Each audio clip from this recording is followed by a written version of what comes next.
Hi there, my name's Oli Christie. I'm CEO of Neon Play. We're a mobile game studio based in Cirencester in Gloucestershire, and we get a lot of applications from students and grads trying to get work experience or jobs here.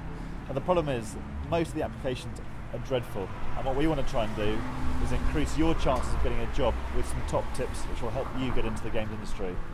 Let's go inside.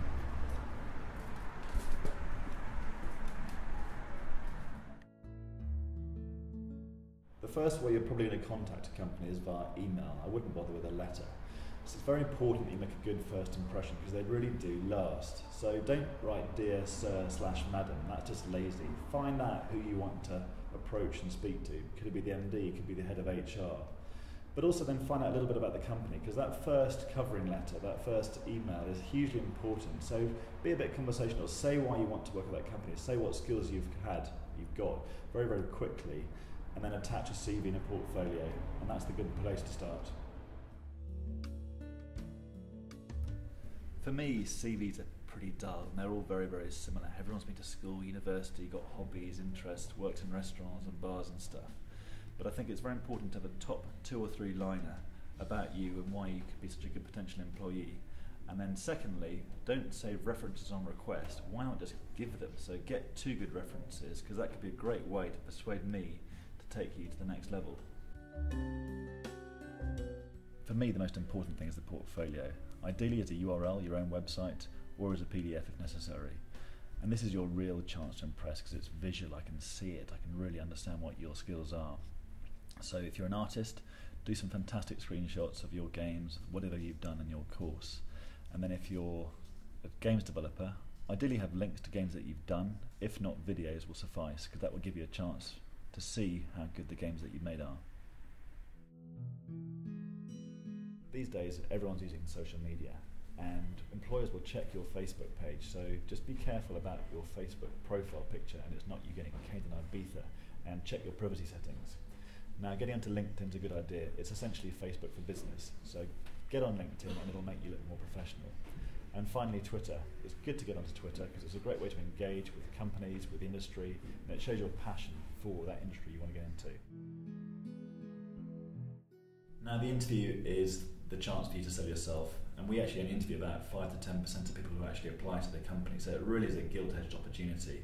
First of all, do not be late. There's just no excuse for it. Get an earlier train, get an earlier bus, arrive early, allow for traffic. It's a good chance anyway to get to know the area, to see the pubs, restaurants, shops in the town. Secondly, social etiquette. Shake someone firmly by the hand, look them in the eye. All these things are very important, and be friendly, be personable. Yes, you may be nervous, but it's your chance to show yourself off as you, because people want to enjoy working with people. And finally, research. This is my major bugbear. There is no excuse these days with the internet not to research a company and the games they've done. So really look at the website, find out about the person who's interviewing even, and what they've done in their career. Have some questions ready, have all the obvious interview questions ready, and that will really help you to the next stage. So we've liked your CV, we've liked your portfolio, we've got you in for an interview, and now's your chance to get into the studio and actually get a job. First thing to do is I would ask to take a test, an art test or a programming test to show what you can do, and then ask for work experience. I'm a huge fan of offering yourself work experience for free. In fact, nearly everyone in this company started off as work experience. And then once you're in the company, now is your chance to really, really impress. Show what you can do, make yourself indispensable, offer yourself for free for 1 or 2 weeks, and then once you're there, you've got a great, great chance of getting a job in the games industry. And that's got to be good news. So hopefully that gives you a few top tips to get into the games industry. It is not easy, so don't believe it is. But if you try, if you're really, really talented, you will get in, so never, ever give up. Oh, fuck. And never give up. And never give up. Oh, God, I'm so pathetic. And never. I'm laughing. Like, I have to straighten okay. And never give up. Yes!